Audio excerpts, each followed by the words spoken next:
Hello mga ka-Health Real Talk. Ngayon pag-usapan natin, kapayapaan ang tunay na kalusugan. Magandang araw po sa inyong lahat. Ako si Arlene, isang nurse, isang OFW at isang Pilipinong naninindigan para sa buhay, dignidad at kapayapaan. Welcome muli sa isang seryosong edisyon ng Health Real Talk. Ngayong araw, hindi tayo magtatalakay ng mga sakit sa katawan. Pag-uusapan natin ang mga sugat na hindi nakikita, mga sugat sa puso, mga sugat sa isipan, sugat na nilikha ng sigalot, digmaan at hindi pagkakaunawaan ng mga bansa. Kapayapaan, isang panawagan ng kalusugan.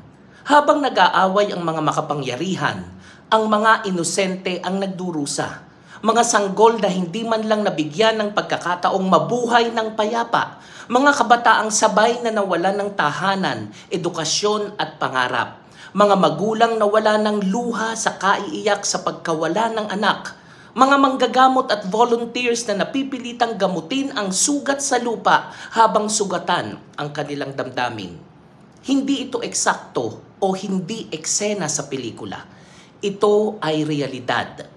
Ang epekto ng digmaan sa kalusugan, alam nating lahat kung paano magamot ang sugat, infeksyon o broken bones. Pero paano mo gagamutin ang utak na balisa?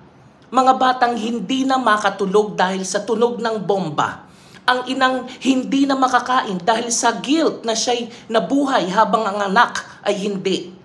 Mental health breaks down during war. Panic attacks, depression, post-traumatic stress disorder, survivor's guilt, emotional numbness. At hindi lang ito nararanasan sa war zones. Kahit tayong mga OFW, kahit nasa malayo ay apektado.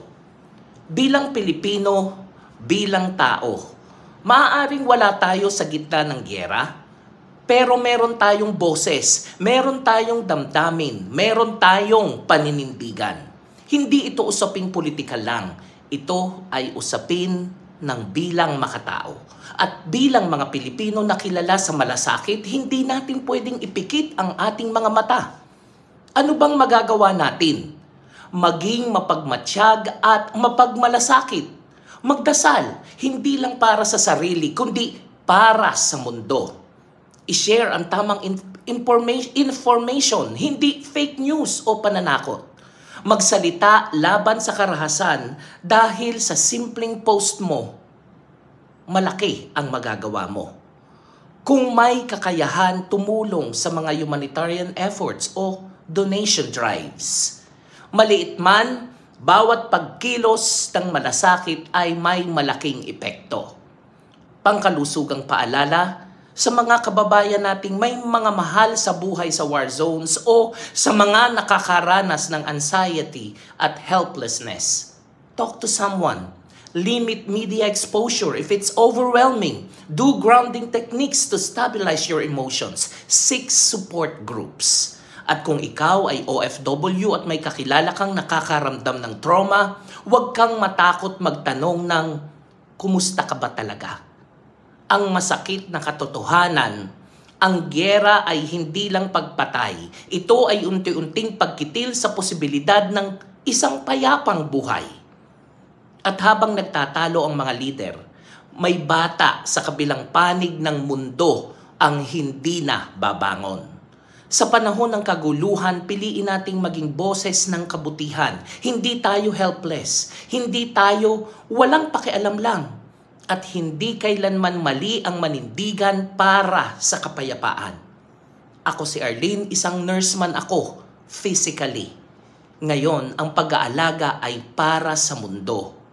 Sa maliit na paraan, sa mga makataong paraan, naway magsimula sa atin ang kapayapaang matagal nang hinihintay ng sangkatauhan. Have a nice day, everyone.